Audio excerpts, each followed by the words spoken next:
Hello दोस्तों, क्या हाल चाल है। आई होप सब बढ़िया बढ़िया होगा। तो पिछले लेक्चर में हम आपसे बात कर रहे थे। पिछला लेक्चर हमने स्टार्ट किया था टाइम वेरिंग मैग्नेटिक फील्ड के साथ। ठीक है, जब आपने कहा था कि जो आपकी मैग्नेटिक फील्ड होती है या आपकी इलेक्ट्रिक फील्ड होती है, जब वो टाइम का फंक्शन नहीं होती थी।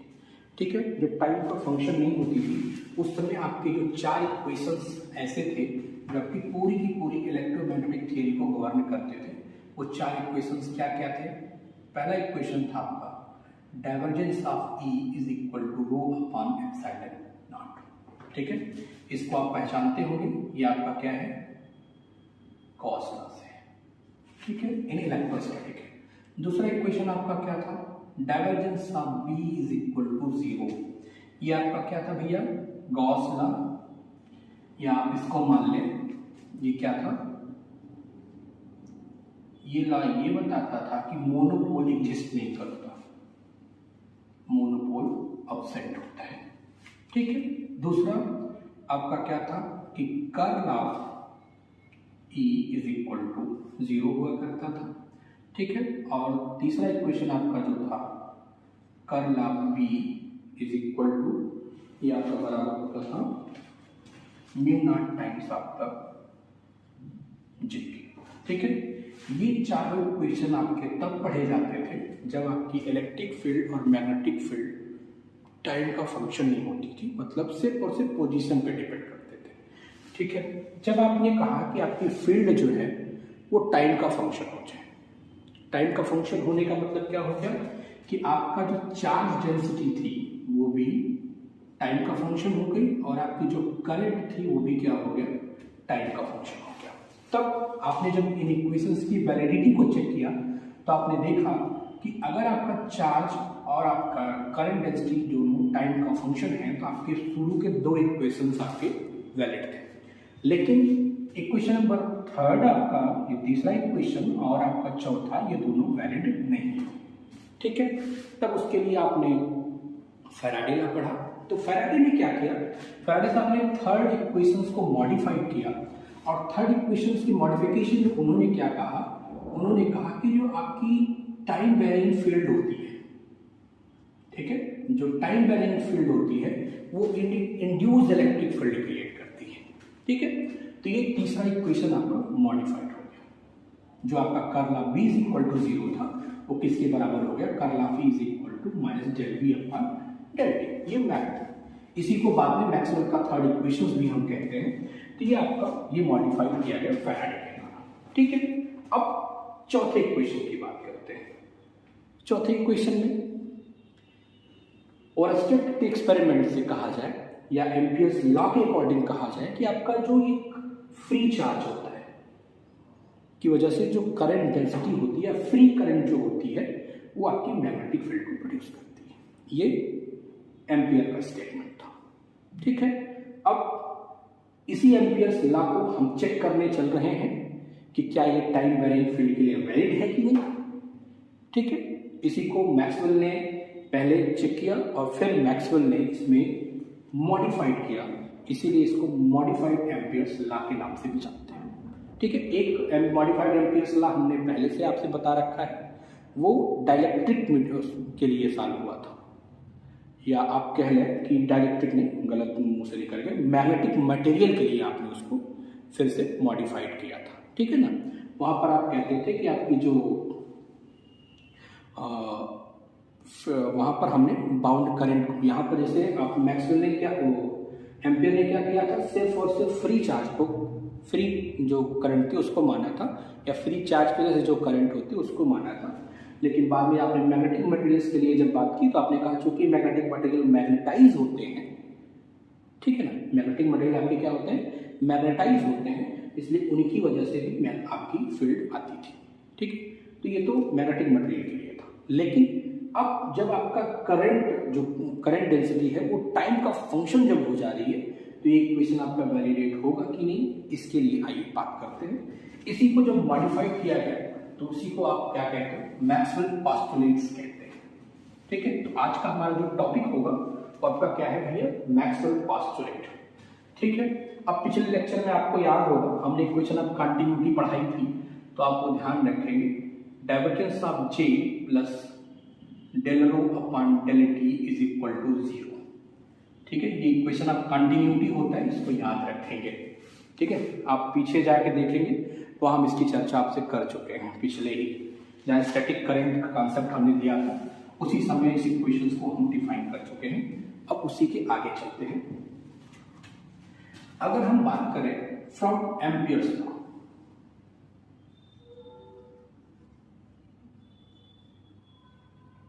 एम्पियर्स लॉ क्या कहता है?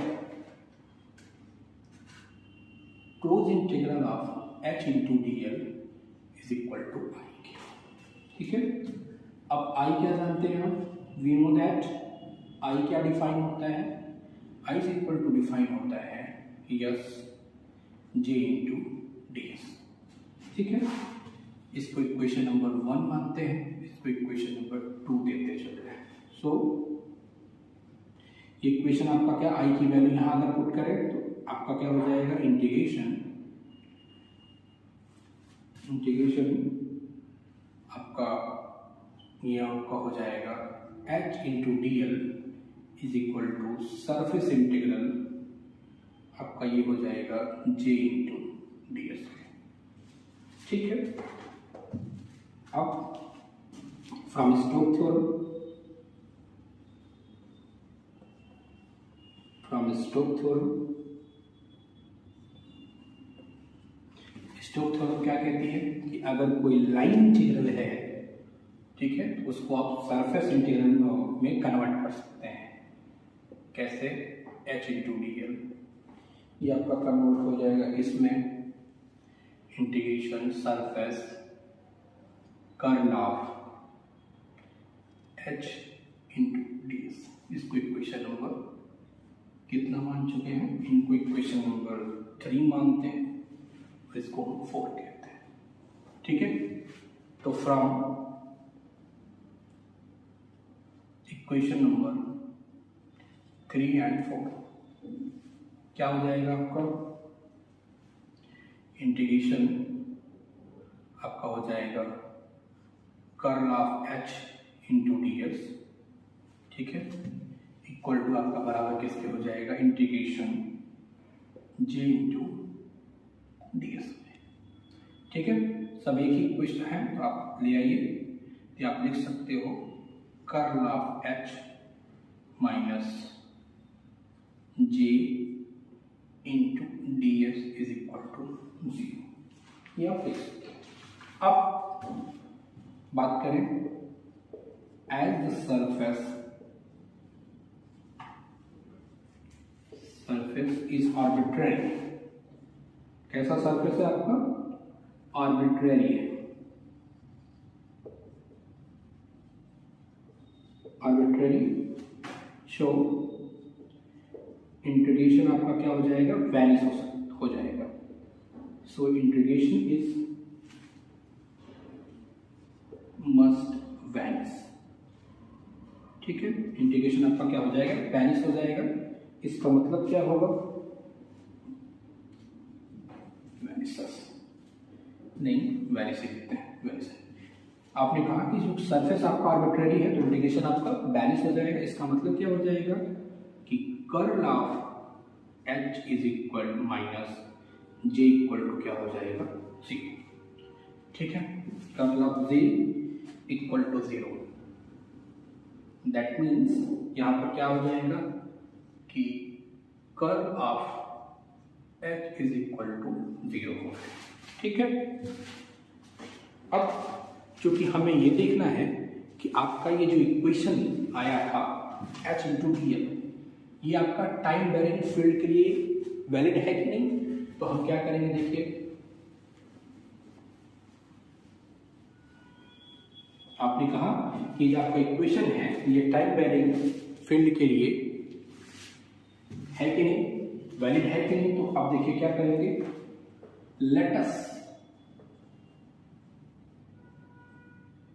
let us examine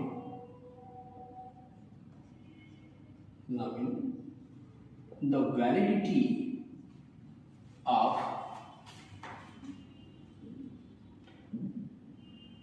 this equation for time varying fields। ठीक है, ये आपने जो equation curl of H is equal to J, ये आप किससे पाए हैं? एम्पियर्स लॉ से। इसकी वैलिडिटी को चेक करने के लिए कि टाइम वेरिंग फील्ड के लिए वैलिड है कि नहीं, हम क्या करने जा रहे हैं, इसका डाइवर्जेंट लेंगे। Take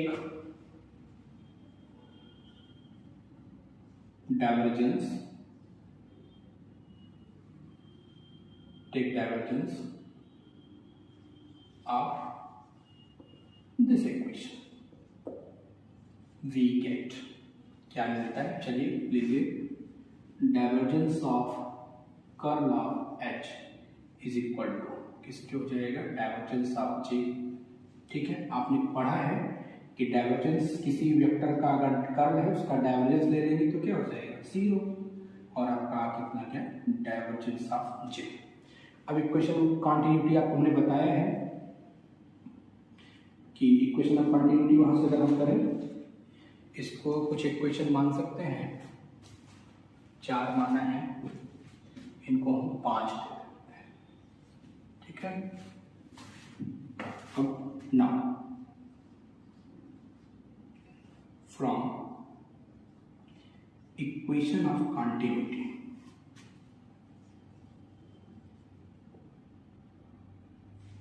equation of continuity, continuity का इक्वेशन क्या है? Divergence of J plus del rho upon del t is equal to 0। तो ये इक्वेशन क्या हो जाएगा भैया? इस इक्वेशन को 6 मानते हैं। ठीक, क्या हो जाएगा? यहाँ से divergence of J is equal to minus del rho upon del t. ठीक है, J की वैल्यू को यहाँ रखिए 6 में,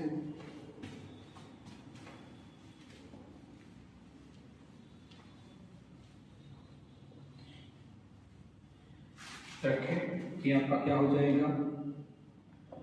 6 आपका क्या हो जाएगा? Minus del rho upon del t equal to 0 implies that del rho upon del t equal to 0। किसी भी क्वांटिटी का अगर डिफरेंशिएशन 0 है तो आप ये जानते हैं क्वांटिटी कैसी है? कांस्टेंट होगी। इसका मतलब क्या होगा? That is charge density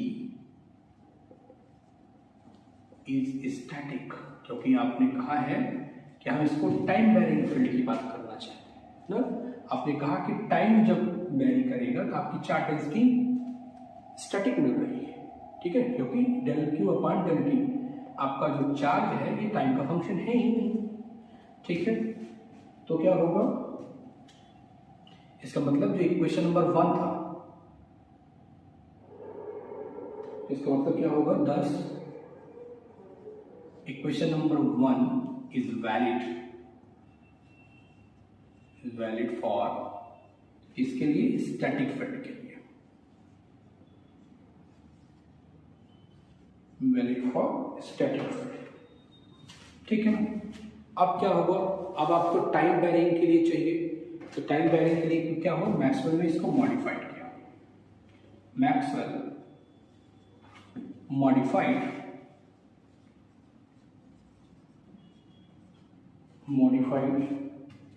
the Ampere's law।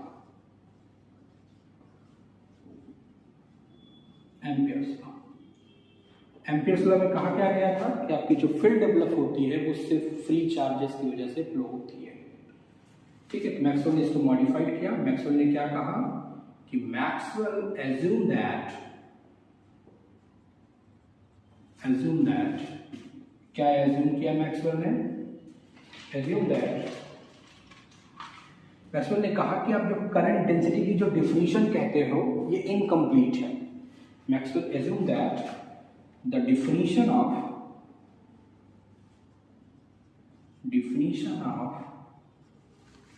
current density is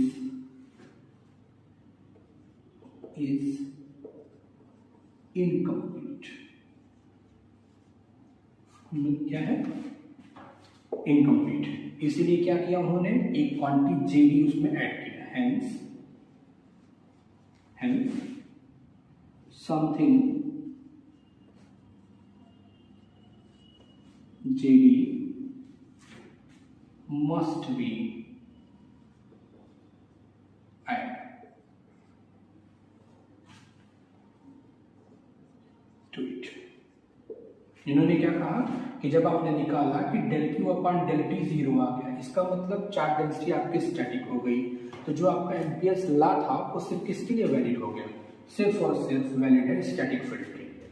अब चूंकि आपको टाइम वैरिंग फील्ड की बात करनी थी, तो टाइम वैरिंग फील्ड के लिए मैक्सवेल ने क्या किया, एम्पियर्स लॉ को फिर से मॉडिफाइड किया। और एम्पियर्स ने बताया क्या, उन्होंने कहा कि आपकी जो करंट डेंसिटी है वो इनकम्प्लीट है, उसको कंप्लीट करने के लिए उन्होंने एक एडिशनल टर्म जेडी ऐड किया और उसको डिफाइन किया। तब आपकी जो टोटल करंट डेंसिटी हो गई, उन्होंने कहा सी, ये जे प्लस जेडी हो जाएगी। So equation number 5 becomes, equation number 5 आपका क्या हो जाएगा फिर?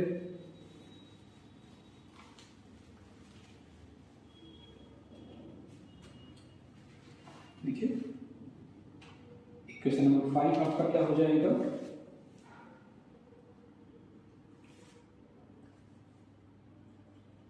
Using this postulate equation number 5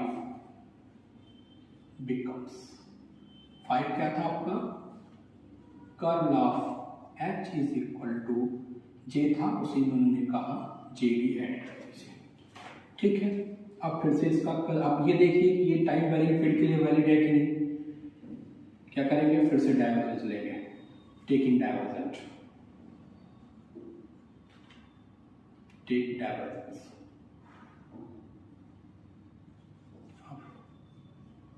equation number कितना पड़ जाएगा ये भैया? ये आपका 8 ये होगा, इसको हम 9 कह रहे हैं। ठीक है, take divergence of equation number 9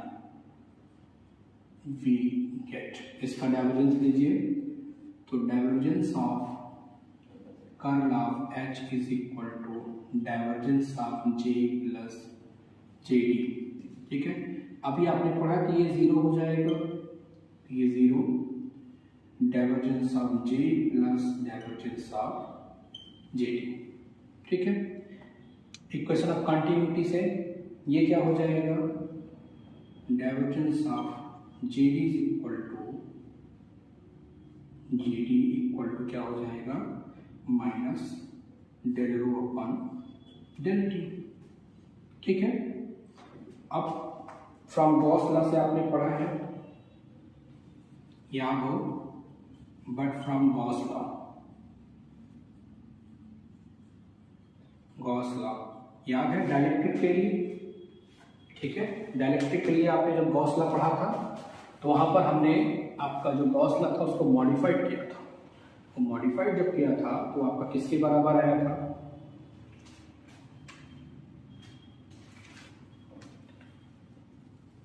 Gauss law क्या आया था, divergence of D is equal to rho. ठीक है, शो वैल्यू आगे यहाँ पुट करिए। ठीक है, ये आपका हो जाएगा divergence of J D equal to क्या हो जाएगा भैया, minus del upon del t, और ये आपका डाइवर्जेंस ऑफ डी हो जाएगा। ठीक है, क्योंकि आप जानते हो कि स्पेस टाइम कोऑर्डिनेट आपस में इंटरचेंजेबल होते हैं, तो इसलिए हम क्या देंगे, divergence of G D equal to क्या हो जाएगा, divergence of del D upon del t. तो ये आपका जी डी क्या हो जाएगा भैया, जी डी आपका हो गया minus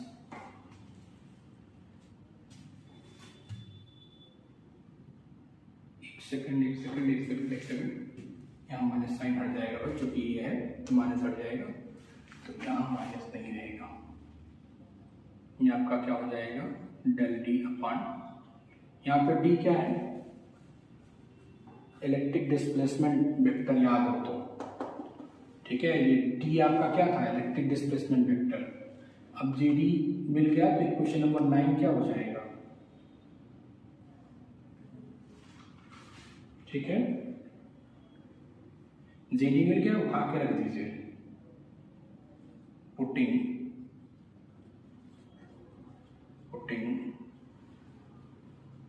the value of J D in equation number 9, तो आपका क्या हो जाएगा, curl of H is equal to J plus del t upon del t हो जाएगा। ये क्या है भैया, ये आपका modified form of Ampere's law, ठीक है। अब एम्पियर्स लॉ में आप देखिए दोनों में क्या अंतर है। यहाँ पे कर्ल ऑफ एच जे था, यहाँ पर एक एडिशनल टर्म आपका del D upon del t, ठीक है। जो ये कहा जा रहा था, एम्पियर्स कहते थे कि आपकी जो करंट है ना, वो जो आपका मैग्नेटिक फील्ड है वो सिर्फ और सिर्फ फ्री करंट की वजह से फ्लो होता है। उन्होंने कहा नहीं, ऐसा नहीं होता, अकेले उसी से नहीं होता, आपका जो इलेक्ट्रिक डिस्प्लेसमेंट वेक्टर होता है उसके भी चेंज से होता है, ठीक है ना।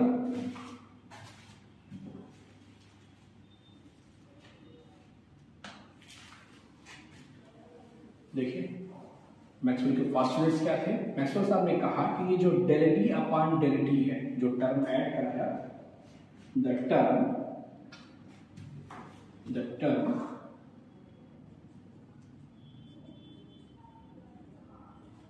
Del D upon del t, ठीक है, the term del D upon del t is known as displacement current। इसको हम क्या कहते हैं भैया, ये आपका डिस्प्लेसमेंट करंट होती है, ठीक है ना। क्यों इसको डिस्प्लेसमेंट करंट क्यों कहते हैं, because it arises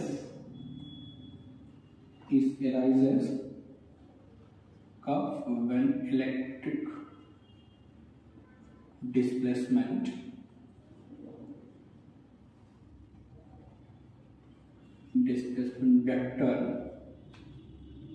vector change with time, ठीक है। तो इसका मतलब उन्होंने क्या कहा, मैक्सवेल साहब ने कहा कि आप जो कंडक्शन करंट जे कहते हो वही अकेले मैग्नेटिक फील्ड को प्रोड्यूस नहीं करती है। कौन, अकेले जो कंडक्शन करंट जे थी यही अकेले फील्ड को प्रोड्यूस नहीं करेगी, बल्कि del D upon del t भी मैग्नेटिक फील्ड प्रोड्यूस करती है। इसी नेचर की वजह से del D upon del t को हम डिस्प्लेसमेंट करंट कहते हैं, ये ध्यान रखेंगे। पूछा जाता है कभी कभी आपसे डिस्प्लेसमेंट करंट क्या होती है, आप कहेंगे del D upon displacement vector time के साथ चेंज होता है, इसलिए उसकी वजह से जो करंट आती है उसको हम क्या कहते हैं, डिस्प्लेसमेंट करंट कहते हैं, ठीक है। डिस्प्लेसमेंट इसको हम सिर्फ करंट इसलिए कह देते हैं क्योंकि ये मैग्नेटिक फील्ड को प्रोड्यूस करती है, ठीक है। बाकी करंट की और किसी प्रॉपर्टी को ये शो नहीं करती, ठीक है, ये ध्यान रखेंगे, ठीक है। आइए बात करते हैं characteristics of displacement current.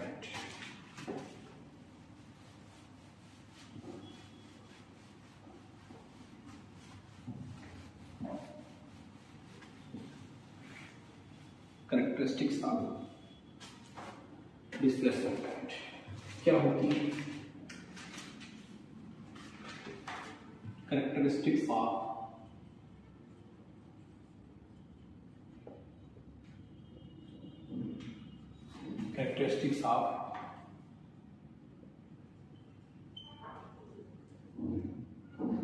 Displacement current. ठीक है, डिस्प्लेसमेंट करंट की कैरेक्टरिस्टिक्स। पहला तो आपने कहा है कि चूंकि ये अकेले क्या प्रोड्यूस करती है, ये सिर्फ और सिर्फ मैग्नेटिक फील्ड को प्रोड्यूस करती है, इसलिए इसको हम क्या कहते हैं, डिस्प्लेसमेंट करंट कहते हैं। पहला क्या है कि displacement current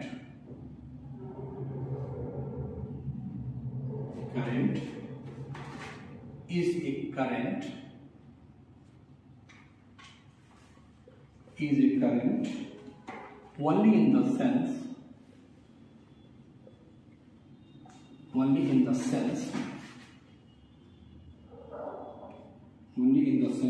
that it produces a magnetic field। ठीक है, आप डिस्प्लेसमेंट करंट को करंट क्यों कहते हैं, क्योंकि ये मैग्नेटिक फील्ड को प्रोड्यूस करेगी और करंट की किसी भी नेचर को ये शो नहीं करेगी। ठीक है, दूसरा अभी आपने दूसरा लिखा है कि the rate of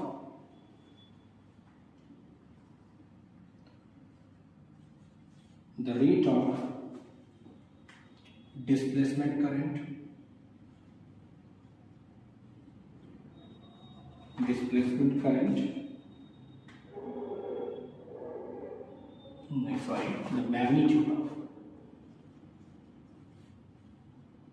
the magnitude of displacement current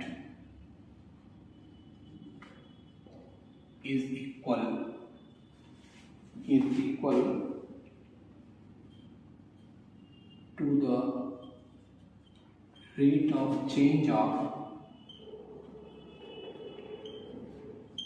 electric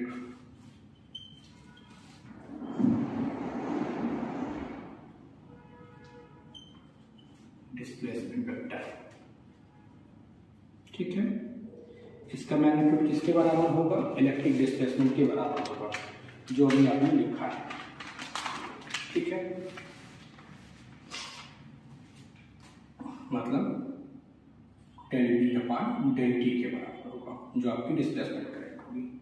तीसरा कि अगर कोई कंडक्टर है, गुड कंडक्टर में करंट आपकी नेग्लिजिबल होगी डिस्प्लेसमेंट करंट। क्यों, क्योंकि आपको याद है हमने बताया था कि अगर नेट आपका कंडक्टर है, कंडक्टर की प्रॉपर्टी आपने पढ़ा था, इनसाइड चार्ज 0 होता है।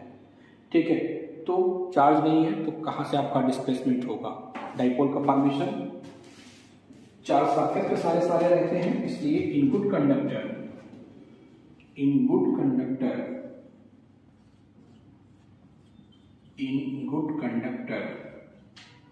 क्या हो जाएगा, डिस्प्लेसमेंट करंट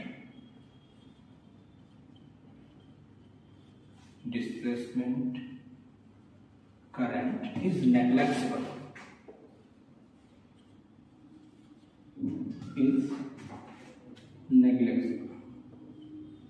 ठीक है, ये कॉन्सेप्ट ध्यान रखेंगे। ये तीनों चीज बहुत इंपॉर्टेंट है, यहाँ से आपसे क्वेश्चन पूछा जा सकता है। वो तो हमने आर्टिकल कराई, वो तो आप याद ही रखेंगे कि वो आपका मैक्सवेल का मॉडिफिकेशन है। ठीक है, वही था आपका 4th इक्वेशन मैक्सवेल का बन जाता है बाद में। तो पहला डिस्प्लेसमेंट करंट क्या है, डिस्प्लेसमेंट करंट को करंट इसलिए सेंस में कहते हैं कि सिर्फ और सिर्फ मैग्नेटिक फील्ड को प्रोड्यूस करती है। मुझसे भी इंटरव्यू में क्वेश्चन पूछा गया था। ठीक है, फिलहाल उस समय मैं नहीं बता पाया था ना, लेकिन अब नहीं आता उस समय इंटरव्यू में, भाई कौन क्या पूछ ले, तो नहीं आता है, उस समय नहीं आता है।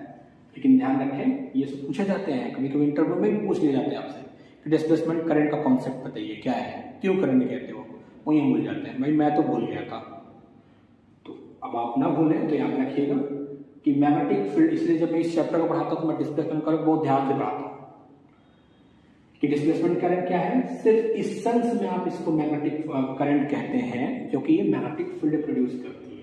फिर से ध्यान रखें, डिस्प्लेसमेंट करंट को इसलिए करंट कहते हैं क्योंकि ये मैग्नेटिक फील्ड को प्रोड्यूस करती है, और इसका मैग्नीट्यूड किसके बराबर होगा, इलेक्ट्रिक डिस्प्लेसमेंट के रेट के क्या होगा, बराबर होगा।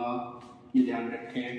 ठीक है, तीसरा कि अगर कोई गुड कंडक्टर है, उस गुड कंडक्टर में आपकी जो डिस्प्लेसमेंट करंट होगी वो क्या होती है, नेग्लिजिबल होगी। ठीक है, ये 3 मेन प्रॉपर्टीज होती हैं। ठीक है, अब आइए मैक्सवेल ने जो चेंजेस किए उसका फर्स्ट आपका फिजिकल सिग्निफिकेंस क्या था। ठीक है भाई, वैसे तो कोई भी मॉडिफिकेशन हम कर दें तो क्या उस मॉडिफिकेशन का फिजिकल सिग्निफिकेंस आया वो आपसे हम पढ़ते हैं। ठीक है, उसका फिजिकल सिग्निफिकेंस क्या निकल के आया, जैसे आपने कहा था फैराडे लॉ का फिजिकल सिग्निफिकेंस क्या था कि चेंजिंग मैग्नेटिक फील्ड एक इलेक्ट्रिक फील्ड को प्रोड्यूस करती है। ठीक है, तो उसी को हम बात करते हैं फिजिकल इंटरप्रिटेशन ऑफ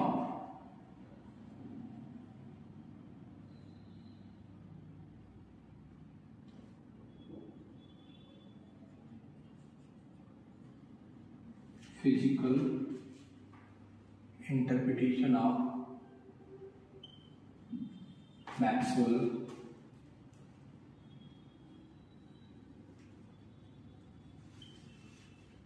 पोस्टुलेट्स।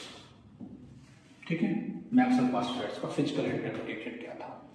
अभी आपने निकाला क्या, निकाला आपने कि curl of H is equal to J plus del D upon del t, ये मैक्सवेल का मॉडिफाइड फॉर्म।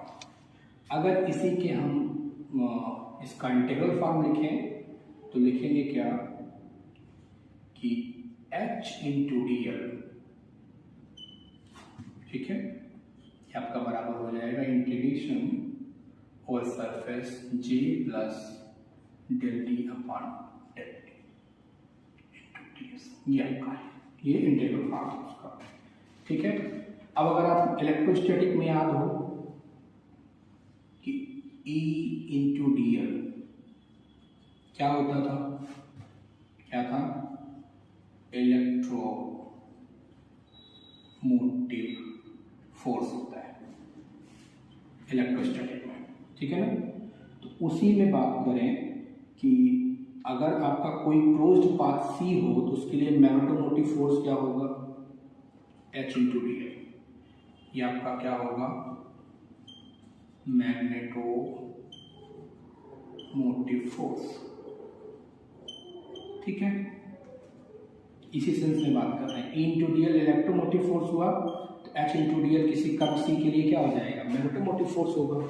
तो ये इक्वेशन आपका क्या हो जाएगा फिर, ये आपका हो जाएगा, इसी को शॉर्ट में NMF लिखते हैं। ठीक है, तब का अब ये इक्वेशन क्या हो जाएगा फिर, मैग्नेटोमोटिव फोर्स इक्वल टू किसके बराबर हो जाएगा, J plus del D upon del t into D S. ठीक है, ये हो गया। अब इसको इक्वेशन नंबर 1 मानते हैं। ठीक है, इसको इक्वेशन नंबर 2 मानते हैं और इसको इक्वेशन नंबर 3 मानते हैं। ठीक है, देखिए 3 इक्वेशन से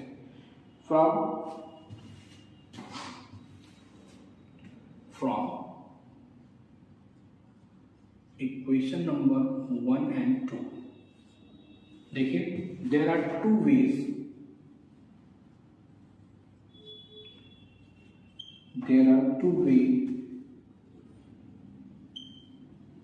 of producing magnetic field।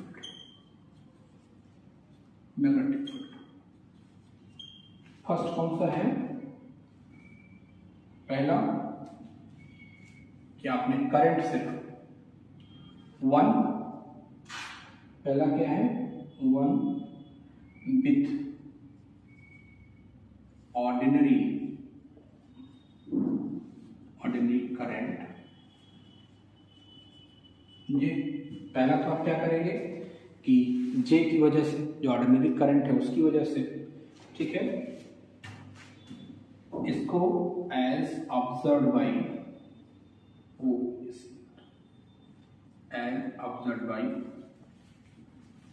Oersted and Ampere. ठीक है, दोनों ने यही तो कहा था कि ओरस्टेड और एम्पियर ने यही तो कहा था कि ऑर्डिनरी करंट की वजह से जो करंट आपकी ऑर्डिनरी जो करंट डेंसिटी होती है वो मैग्नेटिक फील्ड को प्रोड्यूस करती है, ठीक है ना। एंड दूसरी तरफ आप देख रहे हैं कि आपने कहा कि जब ये del D upon del t electric displacement vector आपका चेंज हो रहा है, ठीक है, एंड दूसरा क्या है, अदर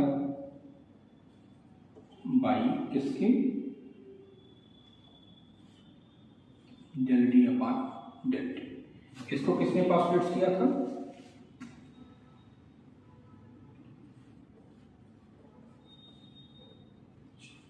रिलेटेड बाय मैक्सवेल, ठीक है। देखिए थोड़ा बात समझिए, लिख लें समझाते हैं आपको। देखिए एक क्वेश्चन आपका जो पहला था आपने जो लिखा था, ठीक है, ये किसके बराबर था, जे के बराबर था, H into D L J के बराबर था, ठीक है। और ये क्वेश्चन नंबर आपका 1 था, एक क्वेश्चन नंबर 2 था। दोनों क्वेश्चन से आप देखें कि आपका जो मैग्नेटिक फील्ड दो तरीके से प्रोड्यूस हो सकती है। पहला तो जो ऑर्डिनरी आपने ओरस्टेड और एम्पियर के द्वारा किया गया था कि आपकी जो ऑर्डिनरी करंट डेंसिटी जे होती है उसकी वजह से। दूसरा अभी मैक्सवेल ने पॉस्टुलेटेड किया कि del D upon del t, जिसको ये भी मैग्नेटिक फील्ड को प्रोड्यूस कर सकती है। अब आपने पढ़ा होगा कि क्या पढ़ा है, पढ़ा है कि डी आपका डायरेक्टली डिपेंड करता है किस पे, ई पर ना। तो मतलब अगर डी चेंज हुआ तो ई भी चेंज हो रहा है, ठीक है। तो हम लिख सकते हैं क्या लिख सकते हैं, वी में से दैट, क्या say that change in electric field give rise to a magnetic field,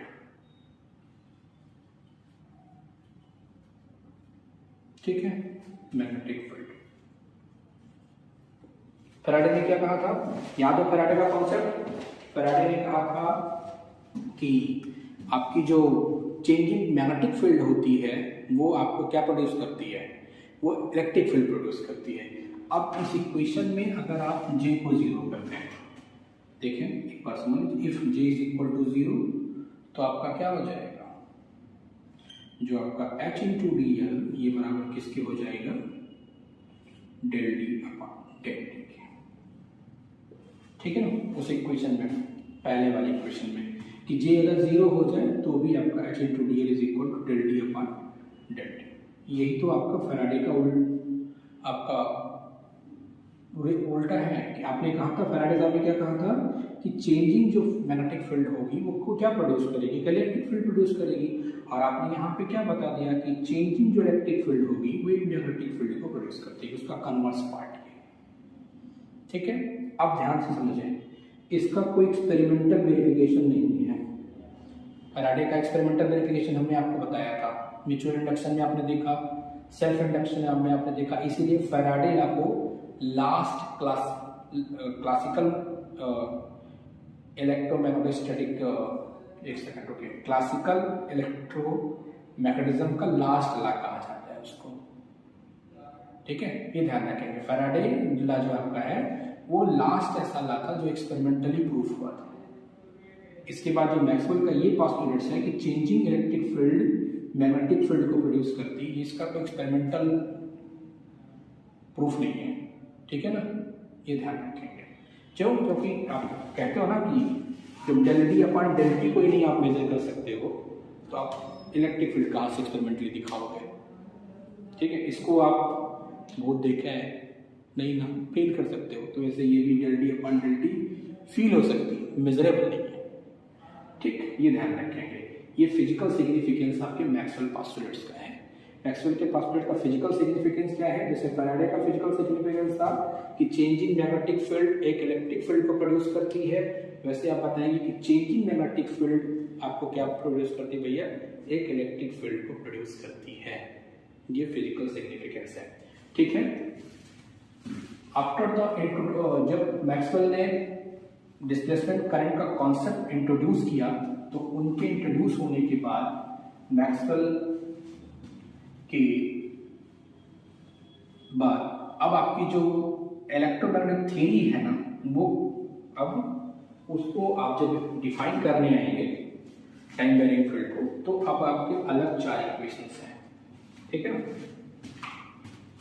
अभी तक मैक्सवेल के इक्वेशंस आपके अलग थे। अब अभी तक जो मैक्सवेल के पहले जब मैक्सवेल का कॉन्सेप्ट ये मैक्सवेल पोस्टुलेट्स नहीं आया था, हमने आपसे बताया कि मैक्सवेल की इक्वेशन क्या हो जाएगा? Divergence of E is equal to rho upon epsilon nought, ठीक है।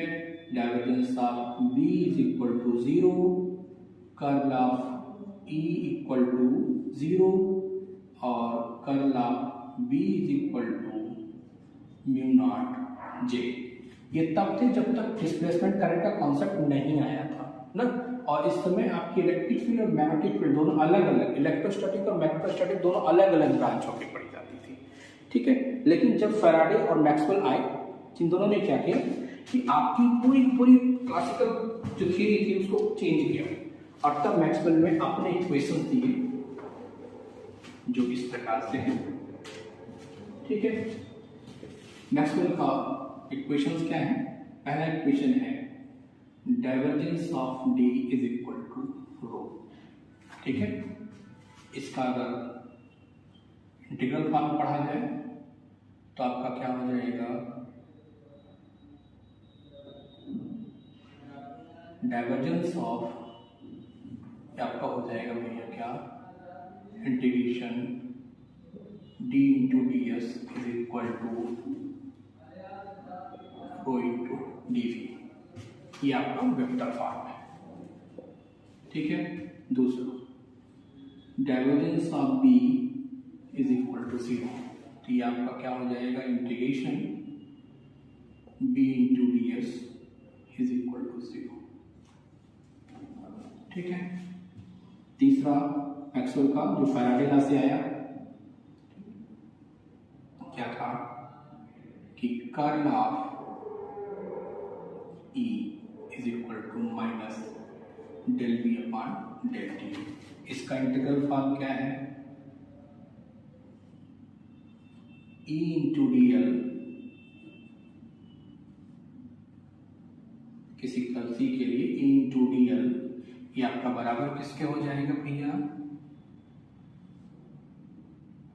Minus del B upon del t into ds हो जाएगा, ठीक है। और ये फैराडे लॉ से आया था, ठीक है। और जब डिस्प्लेसमेंट करंट का कॉन्सेप्ट इंट्रोड्यूस हुआ तो आपका जो एम्पियर्स लॉ था वो मॉडिफाइड फॉर्म में आया, और आपका किसके बराबर हो गया? Curl of H is equal to क्या होता है? J plus del D upon del t, ठीक है। इसी का अगर इंटीग्रल फॉर्म पढ़ा जाए तो आपका H into dl is equal to ये बराबर किसके हो जाएगा? H इंटू dl ये बराबर आपका किसके हो जाएगा? J plus del D upon del t, तो क्या हो जाएगा भैया? ये आपके मैक्सवेल के 4 इक्वेशंस थे, ठीक है। अब ये 2 देख रहे होंगे आपके सिमिलर ही है, पिछले वाले जो इक्वेशंस आपके थे इलेक्ट्रोस्टैटिक के, मैग्नेटोस्टैटिक के, लेकिन इन दोनों को आपने मॉडिफाइड किया, ठीक है। एक कहाँ से आया है?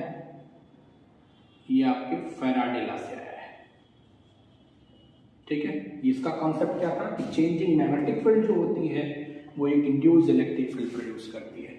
और दूसरा ये तो तब आया जब मैक्सवेल ने क्या किया?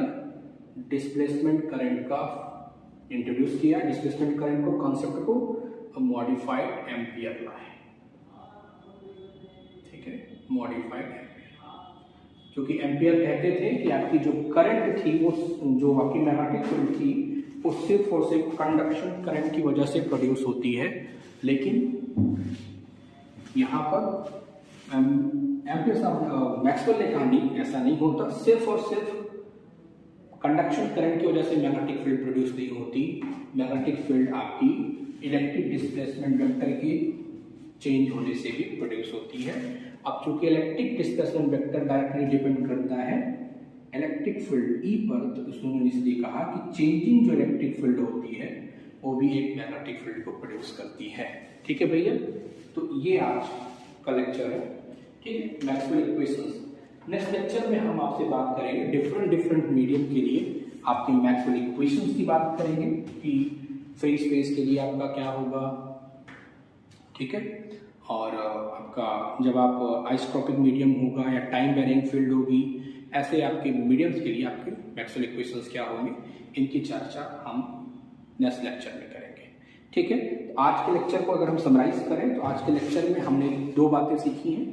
पहली बात आपकी क्या थी कि डिस्प्लेसमेंट करंट का कॉन्सेप्ट आया था। मैक्सवेल ने पोस्टुलेट किया कि आपकी जो इलेक्ट्रिक जो मैग्नेटिक फील्ड होती है वो सिर्फ और सिर्फ कंडक्शन करंट की वजह से नहीं प्रोड्यूस होती, वो डिस्प्लेसमेंट करंट की वजह से प्रोड्यूस होती है। डिस्प्लेसमेंट करंट आपकी इस सेंस में सिर्फ करंट कही जाती है क्योंकि वो मैग्नेटिक फील्ड प्रोड्यूस करती है, उसका जो मैग्नीट्यूड होगा वो इलेक्ट्रिक डिस्प्लेसमेंट के टाइम रेट के बराबर होगा। ठीक है, और अगर कोई गुड कंडक्टर है तो उसमें डिस्प्लेसमेंट करंट आपकी नेग्लेक्टेड होती है। ठीक है, ये आपका हो गया। इसके बाद हमने उसके फिजिकल सिग्निफिकेंस को पढ़ा। फिजिकल सिग्निफिकेंस क्या था आपके मैक्सवेल पोस्टुलेट्स का कि चेंजिंग इलेक्ट्रिक फील्ड जो होती है वो आपकी मैग्नेटिक फील्ड को प्रोड्यूस करती है। ठीक है भैया, तो ये आपने मैक्सवेल इसके बाद चारों मैक्सवेल ने चारों इक्वेशंस आपने लिखे। ठीक है, इन चारों की हेल्प से मैक्सवेल ने अब आगे हम आपकी इलेक्ट्रोमैग्नेटिक थ्योरी को पढ़ेंगे यूजिंग मैक्सवेल इक्वेशंस। ठीक है, थैंक यू।